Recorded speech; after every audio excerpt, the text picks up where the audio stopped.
Hər bir sənətin iki tərəfi var. Bir sənətin özü, bir də onun pul gətirən tərəfi. Biz işə pul qazanmaq üçün gedirik. İxtisası ona görə seçirik, bəli.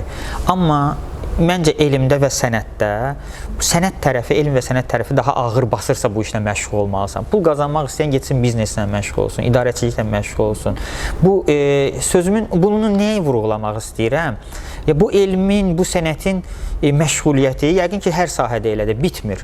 Bunun daim inkişaf elətdirməyə yönəlməlisən. Nə qədər qazansan, nə qədər öyrənsən, burada maddiyyatı demirəm, biliyi deyirəm, sənətin ustalığını deyirəm. Nə qədər öyrənsən, deyirsən ki, kaş biraz daha çox öyrənərdim.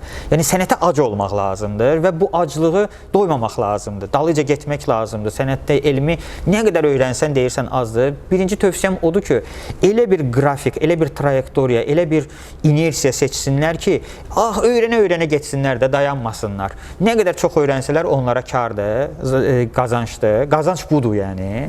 Bu bir.